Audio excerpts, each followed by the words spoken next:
अध्याय 9। और ज्यादा चाहिए तो ये करें। कई लोग मेरे 10 कदमों से ही संतुष्ट नहीं होते। उनकी नजरों में उनमें दर्शन अधिक है, काम की बातें कम हैं। मैं सोचता हूं कि दर्शन को समझना भी उतना ही महत्वपूर्ण है जितना कि कार्य करना। बहरहाल, कई लोग होते हैं जो सोचने के बजाय करना चाहते हैं, और कुछ लोग होते हैं जो सोचते तो हैं लेकिन कुछ करते नहीं हैं।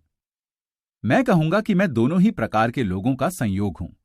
मैं नए विचारों से प्रेम करता हूं और मैं कार्य करने से भी प्रेम करता हूं। तो जो लोग इस तरह की कार्यसूची जानना चाहते हैं कि शुरू कैसे किया जाए, उनके लिए मैं संक्षेप में कुछ ऐसी बातें बताऊंगा जो मैं करता हूं। पहली, आप जो कर रहे हैं उसे करना बंद कर दें। दूसरे शब्दों में, अवकाश लें और आकलन करें कि क्या कारगर है और क्या कारगर नहीं है। पागलपन की परिभाषा यही है कि आप वही चीज बार बार करते चले जाएं और अलग परिणामों की अपेक्षा करें।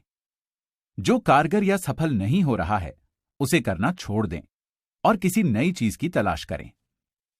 दूसरी, नए विचारों की तलाश करें। निवेश संबंधी नए विचारों के लिए मैं बुक स्टोर्स में जाकर अलग अलग तथा अनूठे विषयों पर पुस्तकें खोजता हूं। मैं उन्हें फॉर्मूले कहता हूं। मैं जिन फॉर्मूलों के बारे में कुछ नहीं जानता, उन पर कैसे करें पुस्तकें खरीदता हूं। मिसाल के तौर पर, एक बुक स्टोर में मुझे जोएल मॉस्कोविट्ज की पुस्तक द 16% सॉल्यूशन मिली। मैंने पुस्तक खरीदकर पढ़ी और अगले गुरुवार को मैंने ठीक वैसा ही किया जैसा पुस्तक में बताया गया था। ज्यादातर लोग कदम नहीं उठाते हैं, या फिर वे किसी दूसरे की बातें सुनकर उस नए फॉर्मूले पर अमल नहीं करते हैं जिसका उन्होंने अध्ययन किया था। मेरे पड़ोसी ने मुझे बताया कि 16% का फॉर्मूला क्यों कारगर नहीं होगा। मैंने उसकी बात इसलिए नहीं सुनी क्योंकि उसने कभी यह काम नहीं किया था। तीसरी, किसी ऐसे व्यक्ति को खोजें जो वो काम कर चुका हो जिसे आप करना चाहते हैं। उन्हें लंच पर ले जाएं और उनसे सलाह मांगें तथा कारोबार के गुर पूछें। 16% टैक्स लियन सर्टिफिकेट्स के लिए मैं काउंटी के टैक्स ऑफिस गया। वहां मुझे एक सरकारी कर्मचारी मिली जो वहां काम करती थी। मुझे पता चला कि वो भी टैक्स लियंस में निवेश करती थी। तुरंत मैंने उसे लंच पर आमंत्रित कर लिया।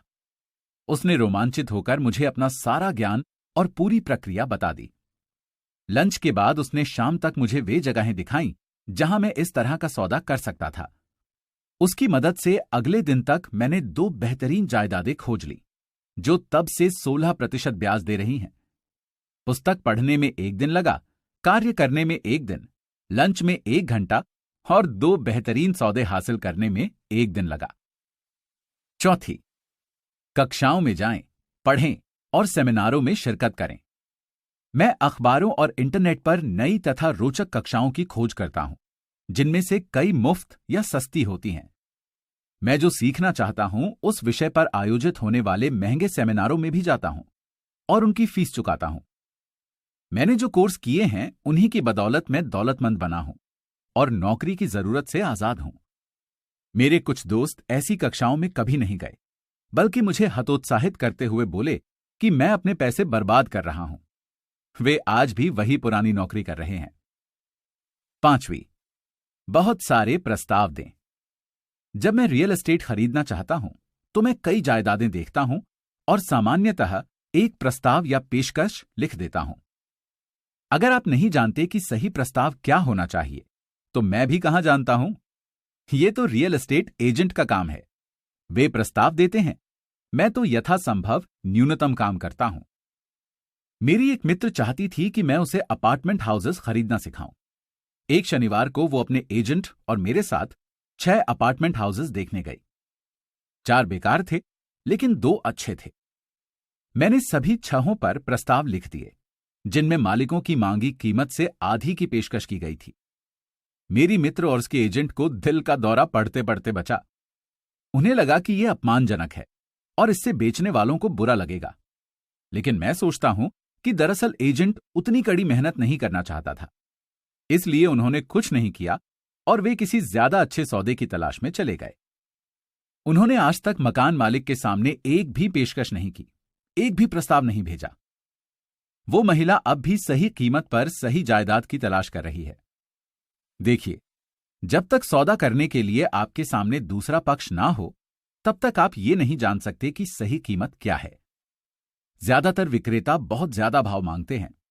ये दुर्लभ है कि कोई विक्रेता वास्तविक मूल्य से कम भाव मांगे। कहानी का सबक: प्रस्ताव दें, पेशकश करें। जो लोग निवेशक नहीं हैं, वे जानते ही नहीं हैं कि किसी चीज को बेचना कितना कठिन होता है। मेरे पास रियल एस्टेट का एक प्लॉट था जिसे मैं महीनों से बेचना चाहता था।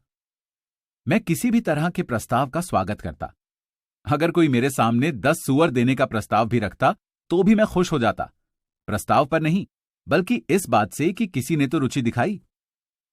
मैं शायद दाम बढ़ाता, शायद सूअरों का पूरा बाड़ा मांग लेता। तो ये खेल इस तरह से खेला जाता है। खरीदने और बेचने का खेल मजेदार होता है। इस बात का हमेशा ध्यान रखें। ये मजेदार है और ये सिर्फ एक खेल है। प्रस्ताव दें, कोई ना कोई तो हां कहेगा। प्रस्ताव देते समय मैं हमेशा बचाव की शर्त डाल देता हूं। रियल एस्टेट में मैं ऐसी भाषा में प्रस्ताव देता हूं जिसमें शर्त वाला प्रावधान होता है, जैसे किसी कारोबारी साझेदार का अनुमोदन।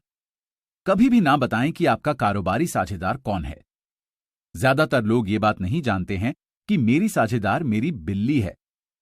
अगर वे प्रस्ताव स्वीकार कर लेते हैं और मैं सौदा नहीं करना चाहता, तो मैं घर पर फोन करके अपनी बिल्ली से बात कर लेता हूं। मैं इस मूर्खतापूर्ण कथन के जरिए ये बताना चाहता हूं कि यह खेल कितना आसान और सरल है।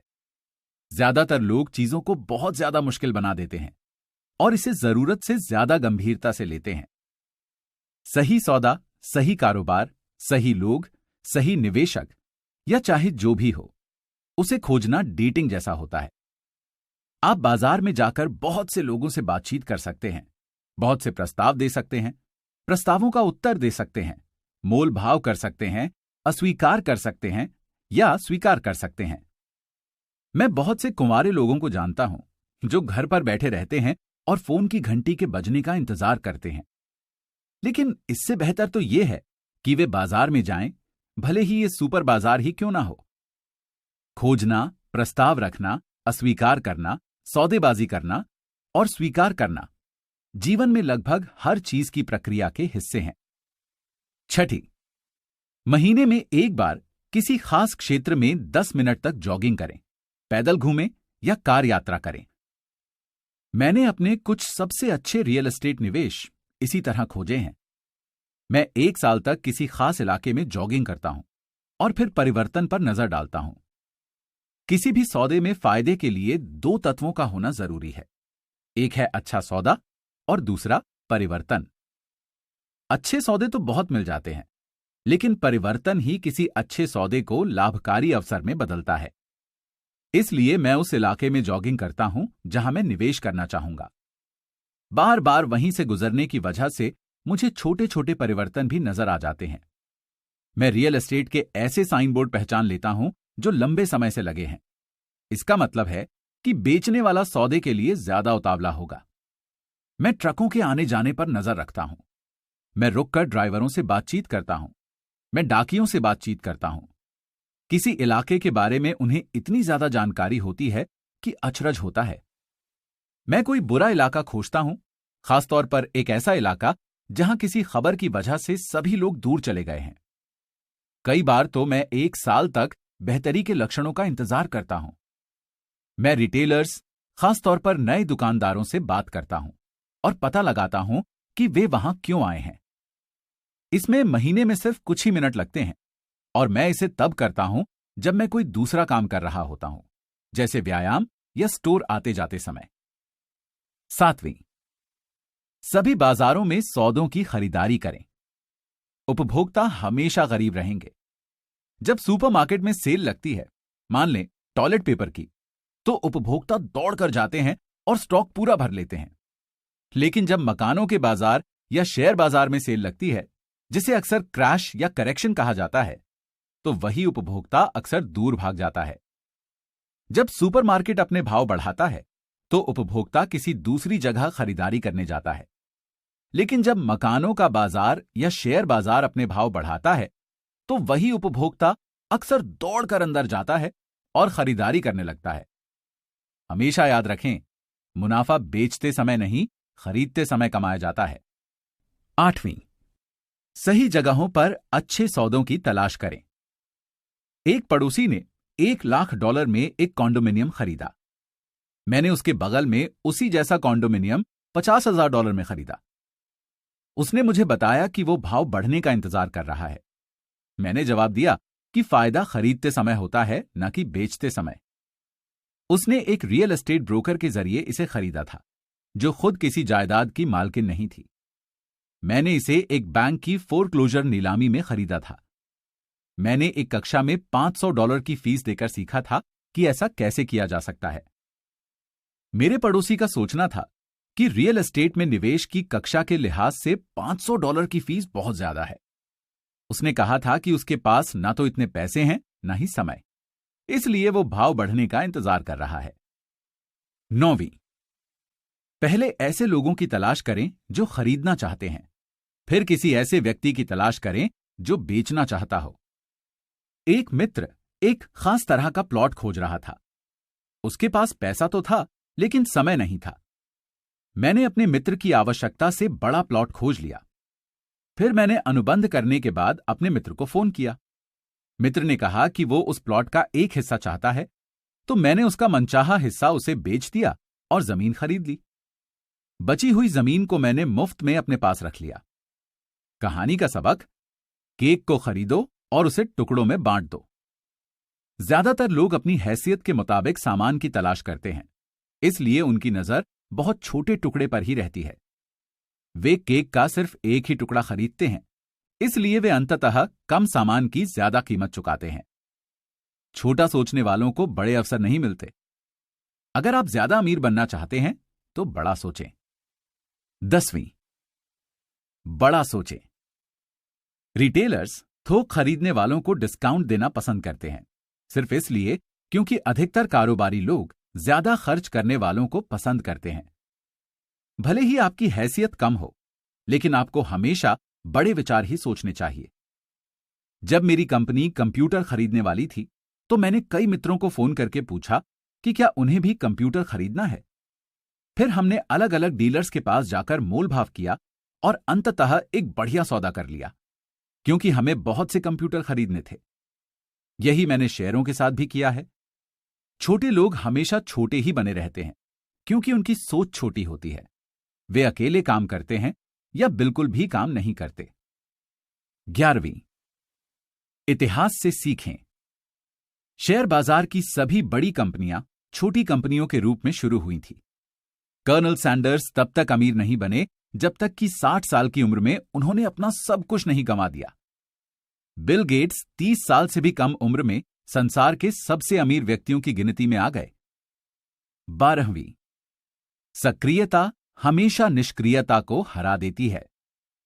ये वे चंद चीजें हैं जो मैंने अवसरों को पहचानने के लिए की हैं और जिन्हें मैं अब भी करता हूं। महत्वपूर्ण शब्द हैं की हैं और करता हूं। जैसा इस पुस्तक में कई बार दोहराया गया है, संपत्ति का पुरस्कार पाने से पहले आपको कर्म करना होगा। अभी से ही काम में जुट जाएं। अध्ययन सत्र, अध्याय 9। और ज्यादा चाहिए तो ये करें। सार, जो लोग करने वाले कामों की सूची चाहते हैं, उनके लिए यहां संक्षेप में कुछ चीजें बताई जा रही हैं जो रॉबर्ट करते हैं। 1. आप जो कर रहे हो उसे करना बंद कर दें। थोड़ा विश्राम लें और आकलन करें कि क्या काम कारगर है और क्या कारगर नहीं है। 2. नए विचारों की तलाश करें। बुक स्टोर में जाएं और अलग तथा अनूठे विषयों पर पुस्तकों की तलाश करें। जोएल मॉस्कोविट्ज की पुस्तक द 16% सॉल्यूशन ने रॉबर्ट को एक नई चीज सिखाई और तुरंत कर्म करने के लिए प्रेरित कर दिया। 3. किसी ऐसे व्यक्ति को खोजें जो वो कर चुका हो जो आप करना चाहते हैं। उसे लंच पर ले जाएं और उससे उस कारोबार की बारीकियां सीखें तथा सलाह लें। 4. कक्षाओं में जाएं, पढ़ें और सेमिनारों में जाएं। रॉबर्ट अखबारों और इंटरनेट पर नई व रोचक कक्षाओं की तलाश करते हैं। 5. बहुत सारे प्रस्ताव दें। आपको पता नहीं होता कि सही भाव क्या है, जब तक कि आपके सामने दूसरा पक्ष ना हो जो सौदा करना चाहता हो। ज्यादातर बेचने वाले बहुत ज्यादा पैसे मांगते हैं। यह दुर्लभ होता है कि कोई विक्रेता इतना कम भाव मांगे जो उस चीज के मूल्य से कम हो। यह आनंददायक होता है और केवल एक खेल है। प्रस्ताव देते रहें, कोई हां कह सकता है। और बचाव के अनुच्छेद के साथ प्रस्ताव दें। 6. एक महीने में एक बार एक निश्चित इलाके में 10 मिनट तक जॉगिंग करें, पैदल घूमें या कार से जाएं। रॉबर्ट ने अपने कुछ सर्वश्रेष्ठ रियल एस्टेट निवेश इसी तरह पाए हैं। वे 1 साल तक एक निश्चित इलाके में जॉगिंग करते थे और परिवर्तन की तलाश करते थे। उनके लिए सौदे में मुनाफे के लिए 2 तत्व होने चाहिए, अच्छा सौदा और परिवर्तन। बहुत सारे अच्छे सौदे होते हैं, लेकिन परिवर्तन ही अच्छे सौदों को लाभकारी अवसर में बदलता है। इसमें हर महीने केवल चंद मिनटों की जरूरत होती है और वे कोई दूसरी चीज करते समय ये करते हैं, जैसे व्यायाम करना या स्टोर आते जाते समय। 7. सभी बाजारों में अच्छे सौदों की तलाश करें। उपभोक्ता हमेशा गरीब रहेंगे। जब सुपरमार्केट में सेल होती है, जैसे टॉयलेट पेपर पर, तो उपभोक्ता दौड़कर उसे खरीद लेते हैं। लेकिन जब मकान या शेयर बाजार में सेल लगती है, जिसे अक्सर क्रैश या करेक्शन कहा जाता है, तो वही उपभोक्ता उससे अक्सर दूर भागता है। याद रखें, मुनाफा बेचते समय नहीं बल्कि खरीदते समय कमाया जाता है। 8. अच्छे सौदों की तलाश सही जगह पर करें। एक पड़ोसी ने $1 लाख में एक कॉन्डोमिनियम खरीदा। रॉबर्ट ने उसके बगल में उसी जैसा कॉन्डोमिनियम $50,000 में खरीद लिया। उसने रॉबर्ट को बताया कि वो भाव बढ़ने का इंतजार कर रहा है। रॉबर्ट ने उसे जवाब दिया कि फायदा बेचते समय नहीं बल्कि खरीदते समय होता है। उसने एक रियल एस्टेट ब्रोकर के जरिए इसे खरीदा था, जो खुद किसी जायदाद की मालकिन नहीं थी। रॉबर्ट ने इसे एक बैंक की फोरक्लोजर नीलामी में खरीदा था और एक कक्षा में $500 की फीस देकर ऐसा करने का तरीका सीखा था। उनके पड़ोसी ने सोचा था कि रियल एस्टेट निवेश की कक्षा के लिए $500 बहुत ज्यादा थे। उसने कहा कि वो पैसा या समय वहन नहीं कर सकता था, इसलिए वो भाव के बढ़ने का इंतजार कर रहा है। 9. ऐसे लोगों की तलाश करें जो पहले खरीदना चाहते हैं, फिर किसी ऐसे व्यक्ति की तलाश करें जो बेचना चाहता हो। पूरे केक को खरीदो और उसे टुकड़ों में बांट दो। ज्यादातर लोग अपनी हैसियत के मुताबिक सामान की तलाश करते हैं, इसलिए उनकी नजर बहुत छोटे टुकड़े पर ही रहती है। वे केक का सिर्फ एक ही टुकड़ा खरीदते हैं, इसलिए वे अंततः कम सामान की ज्यादा कीमत चुकाते हैं। छोटा सोचने वालों को बड़े अवसर नहीं मिलते। अगर आप ज्यादा अमीर बनना चाहते हैं तो बड़ा सोचें। 10. बड़ा सोचें। रिटेलर्स थोक खरीदने वालों को डिस्काउंट देना पसंद करते हैं, सिर्फ इसलिए क्योंकि अधिकतर कारोबारी लोग ज्यादा खर्च करने वालों को पसंद करते हैं। भले ही आपकी हैसियत कम हो, लेकिन आप दूसरों के साथ मिलकर किसी बेहतरीन सौदे के लिए सौदेबाजी कर सकते हैं, क्योंकि आप किसी खास वस्तु की बहुत सारी संख्या चाहते हैं। छोटे लोग हमेशा छोटे ही बने रहते हैं, क्योंकि उनकी सोच छोटी होती है। वे अकेले काम करते हैं या बिल्कुल भी काम नहीं करते। 11. इतिहास से सीखें। शेयर बाजार की सभी बड़ी कंपनियां छोटी कंपनियों के रूप में शुरू हुई थी। कर्नल सैंडर्स तब तक अमीर नहीं बने जब तक कि 60 साल की उम्र में उन्होंने अपना सब कुछ नहीं गंवा दिया। बिल गेट्स 30 साल से भी कम उम्र में संसार के सबसे अमीर व्यक्तियों की गिनती में आ गए। 12.